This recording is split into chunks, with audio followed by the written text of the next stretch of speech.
जी जी, नहीं नहीं, ultimately decreasing है तो कन्वर्जेंट रहेगा एक्चुअली।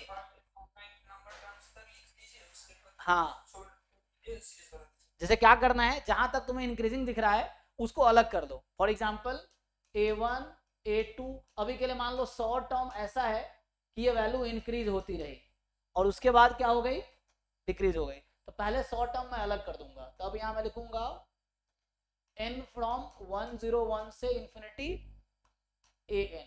अब ये अगर कन्वर्जेंट है, ये तो फाइनाइट नंबर्स होंगे तो ये तो कोई प्रॉब्लम नहीं है।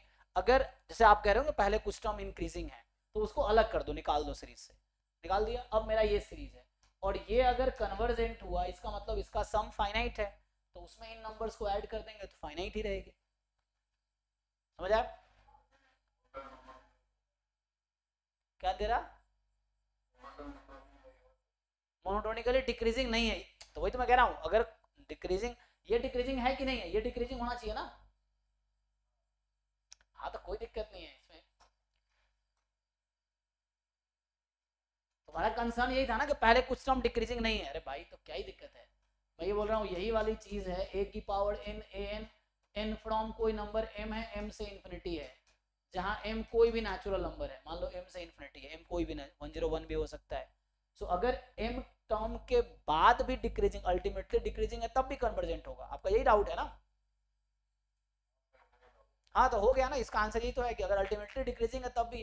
तो जो टर्म्स आपको लग रहा है कि A1 से लेके AM तक प्रॉब्लम क्रिएट कर रहा है इन द सेंस कि वो इंक्रीजिंग डिक्रीजिंग नहीं है, तो हटा दो उसको, बाहर रखो। तो यहाँ से ये है। अब अगर AN is decreasing for all n more than equal to m और ये -1 की पावर n है, तो इसका मतलब हो गया कि दिस इज कन्वर्जेंट सीरीज। तो कन्वर्जेंट है तो इसका सम फाइनाइट है, तो इसको ऐड कर देंगे, तो फाइनाइट में कुछ टर्म ऐड करेंगे तो फाइनाइट ही नंबर आंसर देगी। ये फाइनाइट नंबर है, इसमें कुछ नंबर्स और ऐड कर दिए तो फाइनाइट ही रहेगी। तो that's why series is convergent.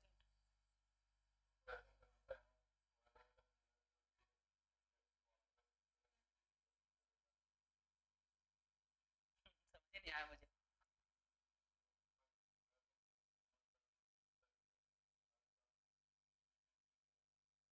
नहीं नहीं, फिर से तुम वही क्वेश्चन, पता नहीं तुम्हें समझ क्यों नहीं आ रहा। हर टर्म डिक्रीजिंग क्यों चाहिए, मतलब क्या कहना चाह रहे हो, मतलब कुछ टर्म अगर, देखो थ्योरम का जो स्टेटमेंट है वो तो ओके रहता है, उसमें कोई दिक्कत नहीं है।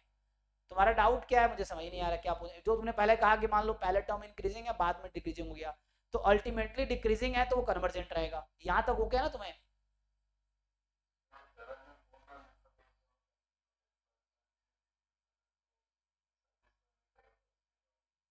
नहीं नहीं, एग्जाम्पल बताओ ऐसा।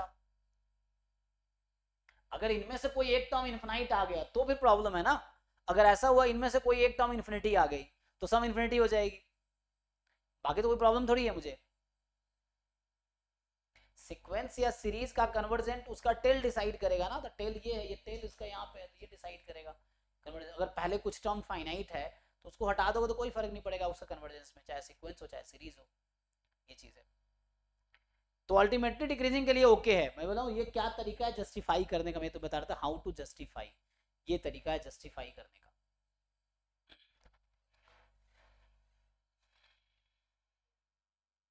तो मोनोटोनिकल डिक्रीजिंग है तो अच्छी बात है, नहीं है तो उसको हम अगर कुछ टर्म छोड़ देंगे बना सकते हैं, तो बना के फिर हम बताएंगे कन्वर्जेंट।